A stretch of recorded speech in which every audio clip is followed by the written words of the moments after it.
Today I have a 5.2 Toys Beastbox figure called BB-13DQ Goodluck. This one is a repaint of the original Panda figure. That one is called Big Power.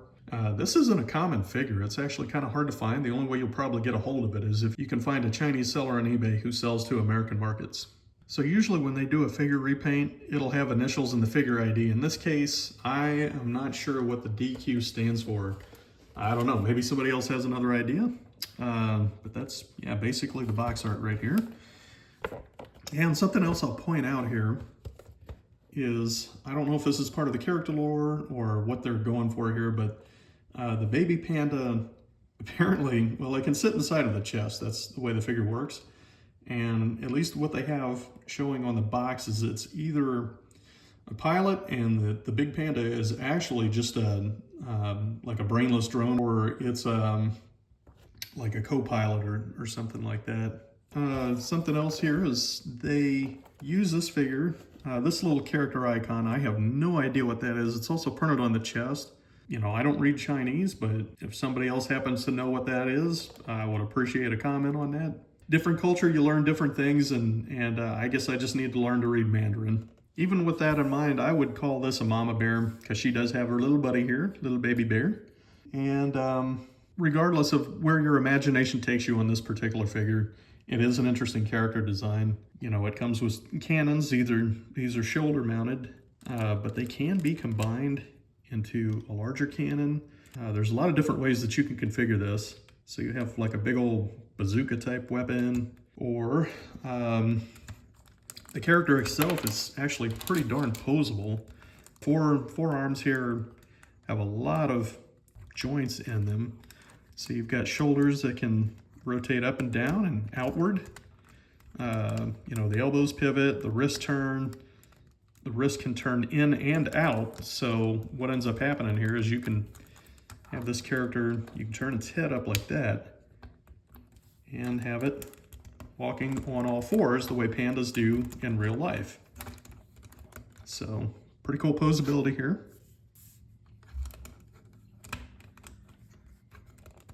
Yeah, we'll just get that configured that way.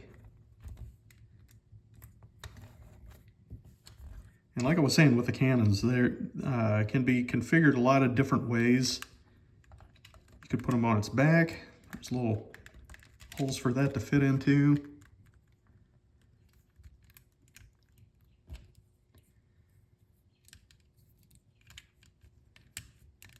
Yeah, totally works.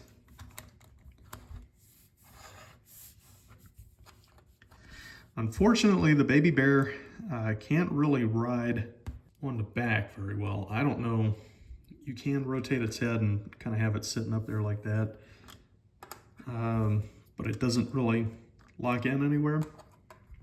One interesting thing about this particular figure is there is like a mechanical part back here. So like the battery part, it'll come up and it actually locks into a separate position. So I have no idea what this is for. Fiddle around with it a little bit, trying to see if I could get the baby bear to sit on there. And it's nothing quite doing. My theory here is that they had intended to make that sort of a like a saddle for the baby bear. They couldn't quite get the geometry worked out on the baby bear or whatever, and then they ended up having to give it up and go to production, and they just sort of left that part on there. Again, that's something else. If anybody else has any ideas, I would love a comment on that. It's just one of those interesting things that it really serves no purpose, but it's there. So, yeah, and also, speaking of which, you know, like I said before, the baby will sit inside the mama bear's chest. So, pretty simple to do that. The way you do that is you just open that up, put them in a little sitting position, and pop them in there. Now, the interesting thing about this is there's a lot of space inside the cavity here, so you would think this little guy'd be flopping around, but they did a clever engineering bit to where the molding will actually clamp around his head. So you close it shut, you know, get the head back down or however you want to pose it, and you can jig it all around. The baby bear isn't going to go anywhere. It's just held in there in place by the top of the chest cavity. So as far as the overall character design, one thing I've got to say that is really attractive to me about 5.2 Toys' Beastbox and Megabox lines is they come up with some really inventive, truly unique stuff. I mean, you'll never see anything like this particular figure on the market. I mean, who would have thought that, you know, there would be a panda with a baby bear that pilots the big panda and comes with shoulder cannons that can mount on its back and blah, blah, blah, blah, blah.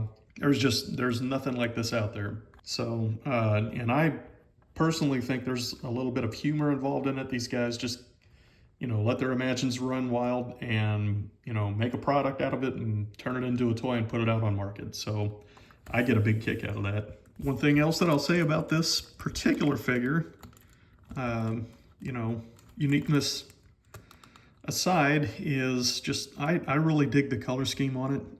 It's got this kind of transparent brown or bronze, transparent green accents on it, gold paint accents. It's just, I think it's a really nice looking figure. I mean, the Big Power Panda is, you know, your standard, you know, black and white panda like you would see in nature or whatever, and it looks great. I just happen to really dig this particular color scheme. So be that as it may, we'll go ahead and turn it into a box because that's what Beastboxes are all about. So basically, yeah, you put the head inside the chest cavity. This particular figure is not hard to transform at all. Put the hands together. Yeah, and they've got little tabs on there so you can join them together to form that 45-degree angle. Now there is a box button here, and what happens is push that piece up, pull the legs out,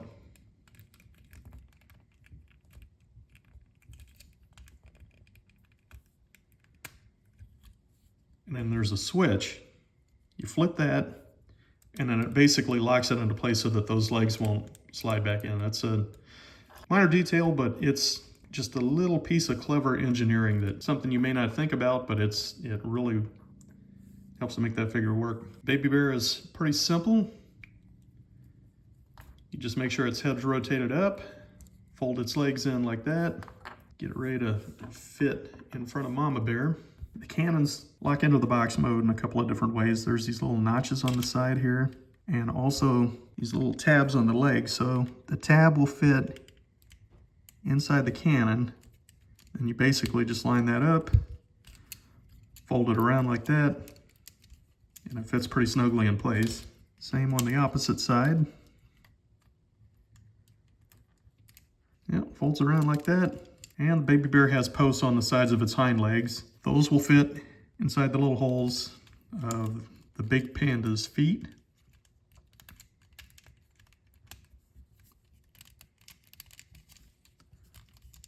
And there you have it. I know a lot of people would deride this as what most would call a parts former, you know, because you can't form the box without the cannons and the Baby Bear. And, you know, obviously there is that concern that if you lose a part, you will no longer have a box, and that's whatever. I mean, it's the fun of having a little unique little toy like this. And again, this is a character that you have to let your imagination kind of run wild with. So take it as you will. If this thing is, the baby panda is the pilot, you know, and the big panda is, it's just like its drone. You stop and think about it. In the box mode, it has these two huge cannons pointed directly at its head. So, I mean, what is that supposed to tell you, you know? Take that for what it's worth. But overall, yeah, I really dig the design. Love the box mode, just the fact that it really kind of works as a pretty good avatar of the figure. You kind of get a sense of overall what this character is all about. You know, it's cannons, it's power, it's, you know, little baby panda and the big mama panda. So interesting character design all around. So if you're able to pick this particular figure up, I would definitely recommend it.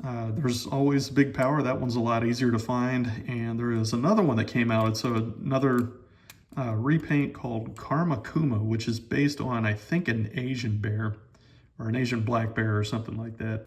Since this is my first full-fledged review, I wanted to try something a little different and include a rating system I came up with. I'm calling this the box grade. It's fairly simple. There are 6 categories which are awarded a maximum of 5 points each. for a grand total of 30 points possible. Let's get into it.